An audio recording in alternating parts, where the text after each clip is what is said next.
we have new details emerging about the man who walked into a New York office building and just started firing on Monday. Investigators believe the gunman, 27-year-old Shane Tamura, intended to target NFL executives, but took the wrong elevator and fired on multiple floors before dying by suicide. Police say Tamura left behind a 3-page note blaming the NFL for the brain damage that he suffered while playing football. Now, Tamura never played for the league, but he wrote that he had CTE and accused the league of knowingly concealing the dangers to maximize profits. And now the focus, of course, turns to CTE. What is it? How does it form? Why its effects can linger for years? Joining us now is Dr. Tom Pitts, a board-certified neurologist who specializes in neurodegenerative diseases.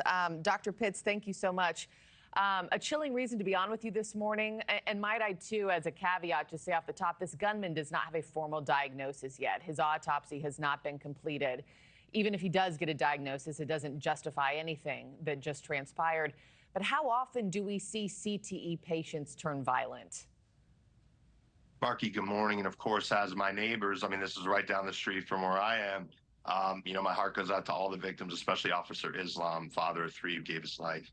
I would say that this is actually pretty atypical for CTE. Now, I will say that the note has merit, right? The NFL absolutely, right? There's League of Denial. There's all these documentaries. They're correct about that. Is CTE the dog biting us here? Probably not. I see patterns of other more concerning behaviors that also present in the 20s. CTE has an early phase. You can absolutely accumulate abnormal proteins, which neuroscientists describe. But clinically, that usually doesn't manifest to disease until the late stage, which is usually like 40s and up. Yeah, because he was just 27, so high school would have just been 10 years ago for him. Yeah, and also recall that, he also didn't play that many years. I mean, maybe 4 years Little League. That doesn't mean he wasn't on his way to have CTE. But what I'm more concerned about was something more along the lines of a psychotic or delusional disorder. He's way less impulsive, way more organized in his planning. He picks a grandiose kind of scapegoat, the NFL or an organization. He drives cross country in like 2 days, which basically means he wasn't sleeping well. He makes processing mistakes, like he goes up an elevator that's already pre-programmed in the wrong building, shooting at random people that are not his target, and then ultimately kills himself without ever getting to his intended target. So, and let me ask you about that too, because he shot himself in the chest instead of the head, and in his pocket note, his suicide note that he left behind, it said, "Study my brain, I'm sorry." In tragedies like these, you never want to grant a cold-blooded killer their dying wish or give them any sort of spotlight. But is this something that should happen? And would the medical community support that move in studying his brain?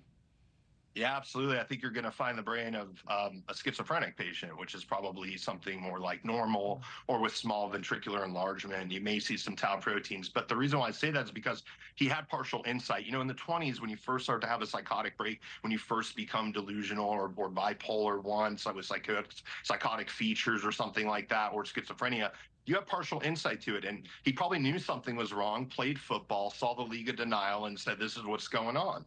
But actually what I think, I can only speculate about what we have, but his behavior is a lot more consistent with something more on the psychotic or delusional disorder scale. He's probably manifesting psychosis or psychotic break in his 20s and saying, well, I played football, something's clearly wrong here. And that's what this is. I see the pattern of, which is true. The NFL did cover it up, but does that, is that CTE is much more impulsive.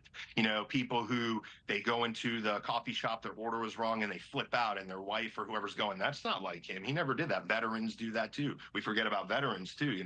They're probably the biggest group of CTE people, all comers.